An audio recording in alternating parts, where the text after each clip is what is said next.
ಫಾರೂಕ್ ಅಬ್ದುಲ್ಲಾ ಹತ್ಯೆಗೆ ಯತ್ನ, ಮದುವೆ ಮನೆಯಲ್ಲಿ ಗುಂಡಿನ ದಾಳಿ.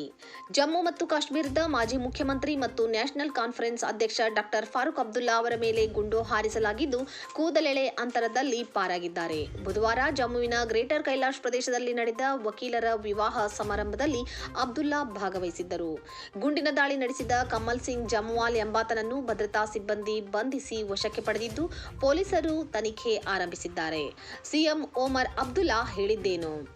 ಘಟನೆಯ ಬಗ್ಗೆ ಪ್ರತಿಕ್ರಿಯಿಸಿದ ಜಮ್ಮು ಮತ್ತು ಕಾಶ್ಮೀರ ಮುಖ್ಯಮಂತ್ರಿ ಮತ್ತು ಫಾರೂಕ್ ಅಬ್ದುಲ್ಲಾ ಅವರ ಪುತ್ರ ಒಮರ್ ಅಬ್ದುಲ್ಲಾ, ದೇವರು ಕರುಣಾಮಯಿ. ನನ್ನ ತಂದೆ ಕೂದಲೆಳೆ ಅಂತರದಲ್ಲಿ ಪಾರಾಗಿದ್ದಾರೆ. ಪ್ರಸ್ತುತ ದಾಳಿ ಮಾಡಿದ್ದೇಕೆ, ಯಾರು ಎಂಬ ಬಗ್ಗೆ ಸಂಪೂರ್ಣ ಮಾಹಿತಿ ಇಲ್ಲ.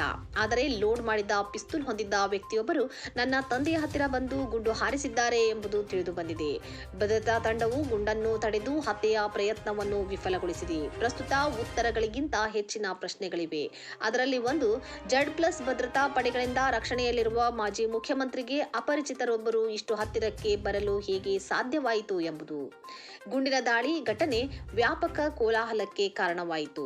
ಆರೋಪಿ ಕಮಲ್ ಸಿಂಗ್ ಜಮ್ವಾಲ್ ಜಮ್ಮು ನಿವಾಸಿ. ಘಟನೆಯ ವಿಡಿಯೋ ಕೂಡ ಹೊರಬಿದ್ದಿದೆ. ವಿಡಿಯೋದಲ್ಲಿ ಆರೋಪಿ ಕಮಲ್ ಸಿಂಗ್ ಫಾರೂಕ್ ಅಬ್ದುಲ್ಲಾ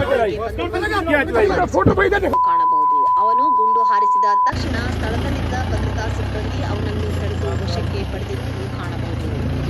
ಫಾರೂಕ್ ಅಬ್ದುಲ್ಲಾ ಜೊತೆಗಿದ್ದ ಮುಖ್ಯಮಂತ್ರಿಗೆ ಸಣ್ಣ ಪುಟ್ಟ ಗಾಯ. ಫಾರೂಕ್ ಅಬ್ದುಲ್ಲಾ ಅವರಿಗೆ ಭದ್ರತಾ ವ್ಯವಸ್ಥೆ ಕಲ್ಪಿಸಲಾಗಿದೆ. ಅವರೊಂದಿಗೆ ಜಮ್ಮು ಮತ್ತು ಕಾಶ್ಮೀರ ಉಪಮುಖ್ಯಮಂತ್ರಿ ಸುರಿಂದರ್ ಚೌಧರಿ ಕೂಡ ಇದ್ದರು. ಚೌಧರಿಗೆ ಸಣ್ಣ ಪುಟ್ಟ ಗಾಯಗಳಾಗಿದ್ದು, ಅವರಿಗೆ ವೈದ್ಯಕೀಯ ಚಿಕಿತ್ಸೆ ನೀಡಲಾಯಿತು. रानी मंडी पुराना शहर पुराना गांव जम्मू का सबसे पहली राजधानी 1371 की, वो भी लिख लीजिए। नाम क्या आपका? कमल सिंह जम्वाल। कमल सिंह जम्वाल जी। फादर ने son of late Shri Ajit Singh Jamwal. Late Shri Ajit Ajit AJIT। Ajit Singh Jamwal. कहाँ के रहने वाले हो? मैं जम्मू पुरानी मंडी बताया ना आपको। हेलो।